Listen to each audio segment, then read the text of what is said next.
Hello, আসসালামু আলাইকুম। আপনারা দেখছেন এটার পার্ট অন। সাদিয়া সাদিয়া তখন আমাকে বলে, তুমি ঘরে যাও না। তখন আমি বলি, কেন ঘরে যাব না? তখন সাদিয়া বলে, কেন আমার আমার সমস্যা হচ্ছে।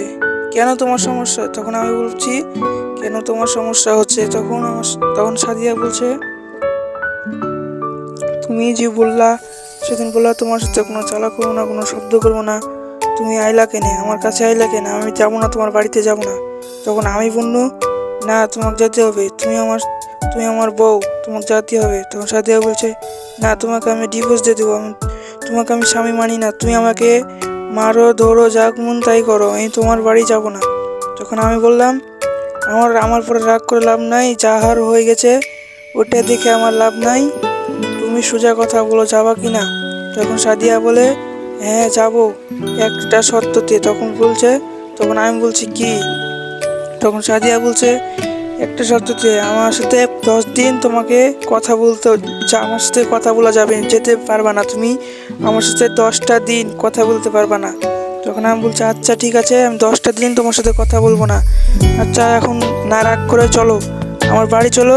আম্মুরা সব ওয়েট করছে তোমার জন্য আর আমার জন্য।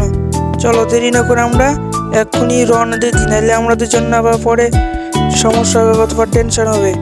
চলো। তখন আমি আর সাদিয়া তখন চলে গেলাম গাড়িতে। তখন আমার বাসাতে এসে আমার আম্মু বলে, এতক্ষণ লাগলো কেন আসতে? তখন আমি বলি আমি আর একটা ছিলাম, মার্কেটে ছিলাম, আমরা মার্কেট করতে লেগে দেরি হয়ে গেছে। তো সাদিয়া তখন আমার আগে গরু চোখে আমার দিক তাকালো। তখন আমি বললাম না না, ইশারা করলাম না। তখন সাদিয়া বললাম, তুমি ঘরে যাও, আমি আসছি। সাদিয়া আসলো। তখন সাদিয়া ঘরে এলো। তখন আমি সাদিয়া যা সে বলছি, সাদিয়া বলছে, তখন তোমার সাথে যে বললাম আমি 10 দিন তোমার সাথে কথা বলবো না, তুমি আমার সাথে 10 দিন কথা বলো না। আমি বলছি, আচ্ছা ঠিক আছে, আমি এখন থেকে কখন থেকে তুমি বললা তখন থেকে আমি শুরু করবো। তো সাদিয়া বলছে, এখন থেকে কি শুরু করবো? তোমার সাথে আমি এক মুঠো কথা বলতে পারবো না। আচ্ছা ঠিক আছে সাদিয়া, আমি এখন থেকে শুরু করছি। আচ্ছা ঠিক আছে, এখন থেকে শুরু করছি। তুমি যতদিন বলবো আমি ততদিনই থাকবো, কিন্তু আমার পর রাগ না করে তুমি শান্তভাবে থাকো।